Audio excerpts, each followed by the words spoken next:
Politicians have raised concerns that the true intent of the Fair Elections Act is not being served. What do you consider to be the most important campaign finance reform to legislate? Senator Biazon. Well, there is a bill filed by Senator Angara in the Senate proposing for strengthening the party.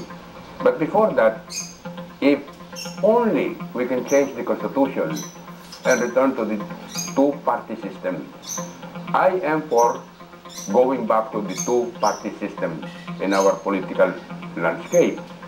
And I think government must provide for the funds, because right now, only those who have the money, which is generated one way or the other, are the ones that has a chance of winning. Because, you know, 300,000 per 30 seconds television spot is too much for any candidate, unless you have much money, and generating it means you have to compromise your future position in certain things.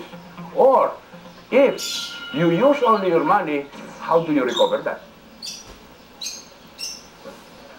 So government should subsidize the campaign, That sir? is correct. Or subsidize the parties. Only to be implemented by COMELEC. Ang ibig sabihin, ang magko-control ng allocation of time should be COMELEC, so that they will be sure that things are distributed equally. Okay. Hindi, walang pwedeng ma-favor kasi there will be an accounting of it. But for us to do that, I think it's better that we first go back to the two-party system. Attorney Puno, 2 minutes, sir. The former senator has not explained, because he says that the pact of cooperation was between the congressman, his son, and the mayor, the mayor. The question is, but at least alam niyo ng tao ng Muntinlupa, alam niyo kung saan talaga nakatayo ang ating katunggali dito. Ang ating katunggali ay kasama ng ating mayor. Maliwanag po yun. Okay. Because of a coalition forged by his son, according to him. Di ba? Okay. That means you are also bound. All right. Now the question is, what about the campaign finance law? As far as I'm concerned, what I would agree with is talagang government financing, but a limit, a pie, a total pie which must be divided among the candidates that are going to be able to run in that particular election. I agree with Senator Biazon when he says that we must have only two parties. I really think the multi-party system is wrong. But I think that one way of doing this and one way of preventing only rich people from running is by dividing the districts. What is magic about the 250,000 citizens per district? That is only in the Constitution, but that can also be changed. That can also be changed by way of a charter change later on. And I really think it should be changed, because when the districts are divided, alam po ninyo, we are exactly the same population as the Republic of Germany, for example, which has over 600 congressmen. Now, I know that too many congressmen are good. It's not a good thing, not a good idea. But I think that more congressmen are going to give people like laborers, people like labor leaders, for example, the chance to run. And that is why I favor dividing the districts into more than just 200. Yung artificial po yung 200 natin eh.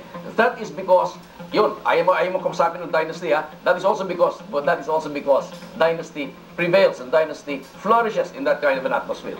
Yeah, we're going to get to that in a short while. Okay. Just 1 minute for Senator Biazon to comment, if you have one. I am glad that there is an agreement between the two of us on the issue of two-party system. That I think is a common consensus. Many of our people would like to go back to the two-party system. On the issue of mamaya na yung dynasty, no? Kasi tatanong nyo pa yan eh. So that's it. Yeah. Okay, then let's go on to the next question then, which is, oh, I'm sorry, we have a follow-up from our panelists. I would just like to ask you a question, sir. In a two-party system, it does not prevent turncoatism from one party to another.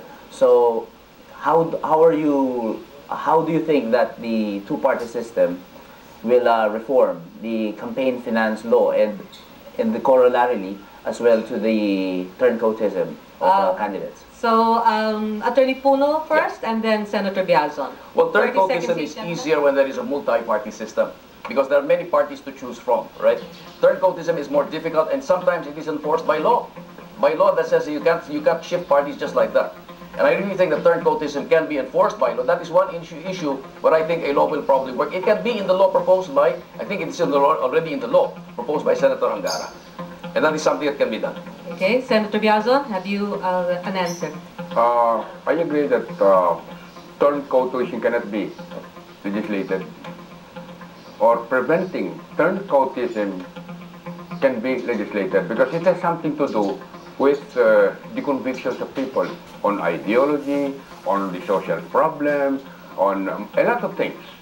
So if, for example, changing times puts in additional or another factor inputted into the equation, then, you know, but